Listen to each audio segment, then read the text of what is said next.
Hello there. What is going on, everybody? Today we're unboxing the Naboo N1 Starfighter, and let's try spinning. That's a neat trick. Okay, that's silly. I don't save the packaging anyway. While I do this, I would want to remind you guys that we are doing another round of the giveaway. So if you'd like to win a $25 Amazon gift card that you can put towards an expansion of your choice, or maybe even a larger purchase later this year, hey, all you have to do is be a subscriber and leave a comment on this or one of my videos. It's as simple as that, folks, and that's all you got to do. We got some cards, we got some stuff, and we got the ship here. I do seriously not like these new ship holders because it's just so hard. They need a pull tab or something to get these things open. I'll be able to finally have some new Clone Wars ships, which is very exciting. I did only get one of these things right now, but I will probably pick up some more to try to run like them in a group of 3 at least. I think would be pretty fun once the actual release comes out and we figure out what we can build. So, all right, there's our N1 Starfighter.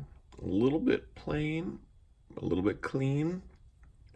I mean, there's not really a whole lot they could do with this. It's a very simple design. Oh, it's all chrome underneath. And that's one thing you don't really notice from the previews. They don't often show you the bottom side in the previews. And that is pretty cool.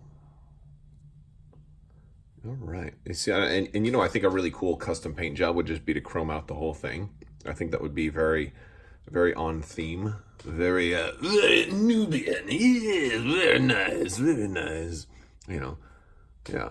We got a little art. So, I don't know, a little round astromech in there. Okay. Yeah, so there's not a whole lot I can really say about the model itself. It's very simple. I feel like this part shouldn't be, I don't know. I guess that's just the way it is. All right, looks good enough. Let's go. I actually wouldn't mind seeing it a little more gold and a little more shiny, too. All right, let's go ahead and look at everything else. All right, all our cardboard and stuff. All right, so we've got our cardboard here. We're getting basic tokens. We've got our ship identifiers and all of that fancy stuff, our force. We've got our movement. So here is the dial. And then we've got our decoy thing. And definitely cool to see the bigger silvery fighter. I don't know the nomenclature for that fighter, but I'm sure we'll probably see that one at some point. And we've got our little contents. Here's everything that comes in it if you were curious. And some just the basic rules here for revealed maneuvers and attack range and stuff, and good art. I love the art that they have for these games, and I've said that time and time again. I definitely do. And our little thing for our maneuver dial. All right, let's look at the ship cards. I'm going to start with the top, and let me just looking at the base ship itself. It's 2 attack, 2 agility, 3 hull, and 2 shields. It's got focus, target lock, barrel roll, and boost. So, you know, just kind of. I'm getting, you know, it's kind of going to fly, I think, a little bit A-wing-ish, a little bit, you know, not, it's definitely can go fast. It just doesn't have quite as much blue on its dial, and you know, it doesn't have that one straight, which would be really nice, but I just, you know, it's going to be kind of fill that interceptor role without being too strong. Let's zoom in a little bit more here. All right, so our first pilot is Initiative 5. It's Rick Olli. And in addition to having full throttle, like they all have, which is after you fully execute a speed 3 to 5 maneuver, you may perform an evade action, which is very, very nice. Of course, now you're not going to be able to be stressed to do that because, you know, you still have to be able to perform an action, but that doesn't count as your action for your perform action steps. So while there are only agility 2, they're probably going to have that evade quite often, which is very cool.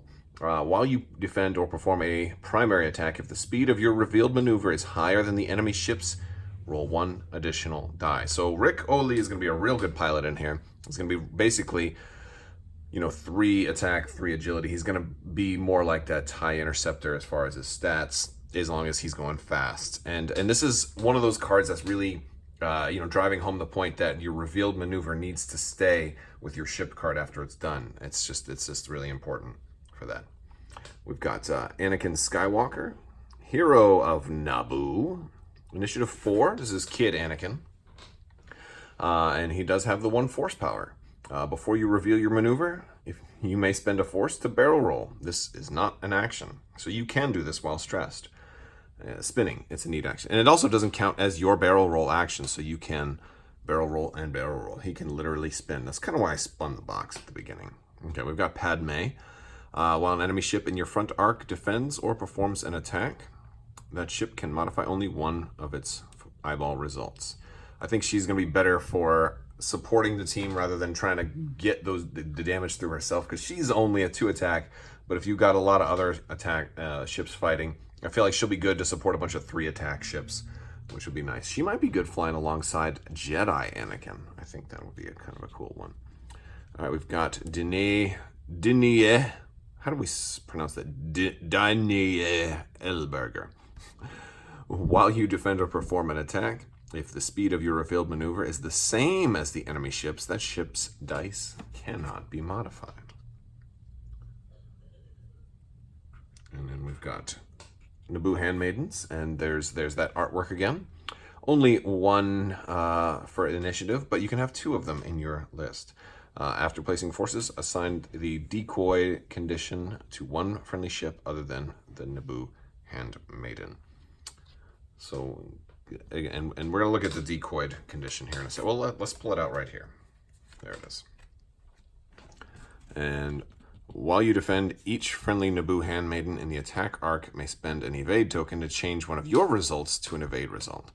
If you are a Naboo Royal and 1 Starfighter, each friendly Naboo Handmaiden may spend an evade token to add an evade result instead. So, very, very cool. It's fun to have at least 2 of these to be able to do that. And that's why I think 3 is going to be the sweet spot, because if you really, really want to defend somebody, the Handmaidens can protect you. But at the same time, you just attack the Handmaidens first. It's... and I don't know if any of these are like too deadly, but we'll see. And then we've got the Bravo Flight Officer, which does not have anything. That's your generic. You're generic there at Initiative 2. We do have some quick build cards. We'll take a look at the quick builds here. There's one of them for Anakin. And here's the other one with Padme, Danae. We got everybody available represented on these quick build cards. And this kind of gives us an idea, although you can't really say with absolute certainty what you're going to have here, because if you'll notice, Anakin has both, for his quick build, he's got both force and a talent, and I'm willing to bet that little Anakin isn't actually going to have both of those slots when the points come out. I think that's something, like they like to break the rules for quick build cards. But it does seem like these guys are going to have a torpedo slot, since so many of them have torpedoes, and of course astromech. And very likely also sensors, since so many of them have sensors. All right, so let's take a look at what we get. We get a copy of Daredevil. I just said devil, like D-E-B-I-L. I need to learn how to talk. Daredevil, we're getting a copy of that. We're getting Collision Detector, which is a good one for somebody who's got boost and barrel roll. So, you can do that. A really cool thing is we get another copy of Passive Sensors. This is a really cool one that I'm glad we have in more than one ship. I'm glad it's available in more than one ship. So especially if you play both factions, you'll have extra copies of this, because this is one that can potentially be really, really good. So you can do that target lock during the engagement phase. Before you engage, you can do that. So if you want to launch them torpedoes, and I think the N1s might be a nice torpedo delivery platform. These plasma torpedoes are going to be fun for that as well. We've got the R2A6. After you reveal your dial, you may set your dial to a maneuver of the same bearing of a speed 1 higher or lower. And that's going to be good for those pilots, like the first 2 that we looked at, that really want to have a speed that is a certain number so that they can get a bonus from it. So I like R2A6. Definitely do. Or if you're not going to, get it anyways, then maybe you just slow down or something like that. And we got R2C4. While you perform an attack, you may spend an evade token to change an eyeball to a hit result. And that's actually really good for, the limited offense that they're going to have. And then we have an R2 astromech. And that is everything, folks. That is everything. So there's our little guy right there flying around with all of this stuff. I think 3 is going to be the sweet spot, but you'll have to let me know what you guys think in the comments section How many N1s is the magic number? Are you going to get multiples, or are you just getting like maybe one of each thing? Because like that's certainly a cost-effective way, because sooner or later we'll have like 47 chips in each faction, so you know, you're going to really need 3 of every one by that time, or is one going to be enough for you? You know, it's really the question of being frugal or not. All right, guys. Well, I want to thank you all so much for watching, and as always, have a great day.